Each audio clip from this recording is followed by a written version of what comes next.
اعوذ باللہ من الشیطان الرجیم، بسم اللہ الرحمن الرحیم۔ سورہ آل عمران، ترجمہ اور تفسیر۔ آیت نمبر 161 سے آیت نمبر 164 تک۔ ان آیات میں اللہ تبارک و تعالیٰ نے نبی کریم صلی اللہ علیہ وسلم کی امانت داری اور اللہ کی عظیم نعمت رسالت کا بیان کیا ہے۔ وما کان لنبی ان یغل ومن یغلل یات بما غل یوم القیامت ثم توفی کل نفس ما کسبت وهم لا یظلمون افمن اتبع رضوان اللہ کمن باء بسخط من اللہ ومأواہ جہنم وبئس المصیر ہم درجات عند اللہ واللہ بصیر بما یعملون لقد من اللہ علی المؤمنین اذ بعث فیہم رسولا من انفسہم یتلو علیہم آیاتہ ویزکیہم ویعلمہم الکتاب والحکمۃ وإن كانوا من قبل لفی ضلال مبین۔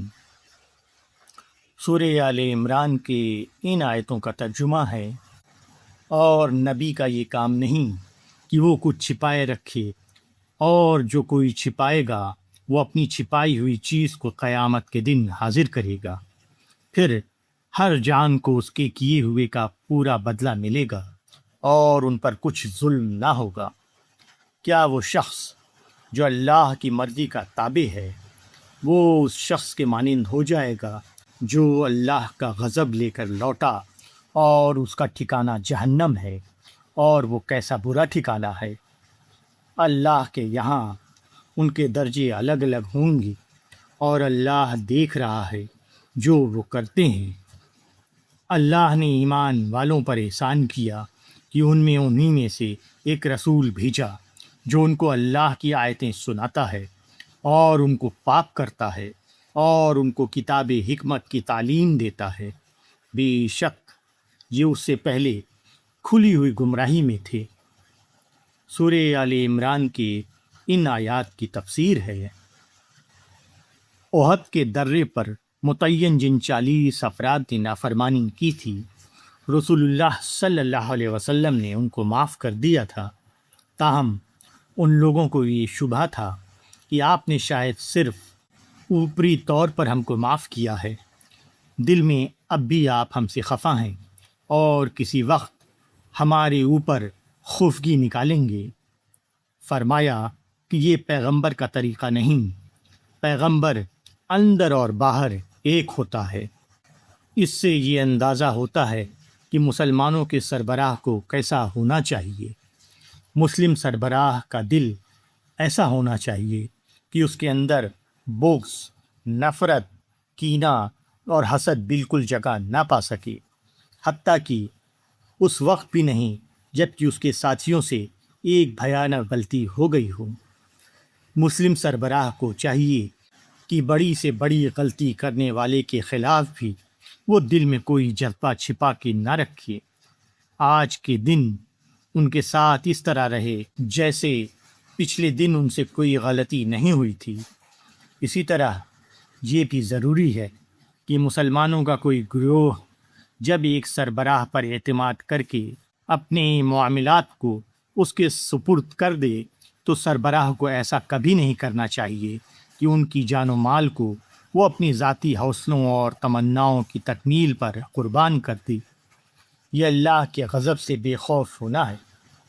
جو شخص لوگوں کو یہ بتانے کے لیے اٹھا ہو کہ لوگ اللہ کی مرضی پر چلیں، وہ خود کیوں کر اس حال میں اللہ سے ملنا پسند کرے گا کہ وہ اللہ کی مرضی کے خلاف چلا ہو۔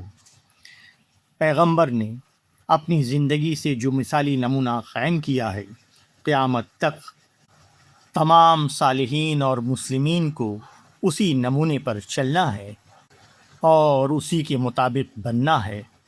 اصلاح کے کام کے لیے ضروری ہے کہ آدمی جن لوگوں کے درمیان کام کرنے کو اٹھے ان کو ہر اعتبار سے وہ اپنا نظر آئے، اس کی زبان، اس کا طرز کلام، اس کا رہن سہن، ہر چیز اجنبیت سے پاک ہو۔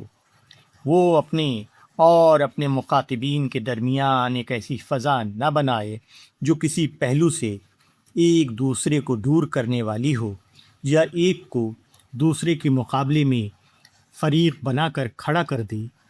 لوگوں کے درمیان جو کام کرنا ہے وہ سب سے پہلے یہ ہے کہ لوگوں کے اندر یہ صلاحیت پیدا کی جائے کہ وہ ان نشانیوں کو پڑھنے لگیں جو ان کی ذات میں اور باہر کی دنیا میں پھیلی ہوئی ہیں۔ وہ اللہ کی دلیلوں کو جان کر ان کو اپنے ذہن کا جز بنائیں۔ دوسرا کام تزکیہ ہے۔ یہ مقصد زبانی گفتگو اور صحبت کے ذریعے حاصل ہوتا ہے۔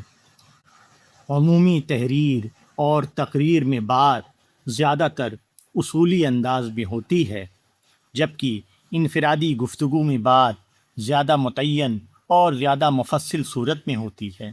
نیز دائی کا اپنا وجود بھی پوری طرح اس کی تقویت کے لیے موجود رہتا ہے۔ عمومی کلام اگر دعوت ہوتا ہے تو انفرادی ملاقاتیں مدعو کے لیے تزکیے کے ہم معنی بن جاتے ہیں۔ تیسری چیز کتاب ہے، یعنی زندگی گزارنے کی بابت آسمانی ہدایات کو بتانا، جس کا دوسرا نام شریعت ہے۔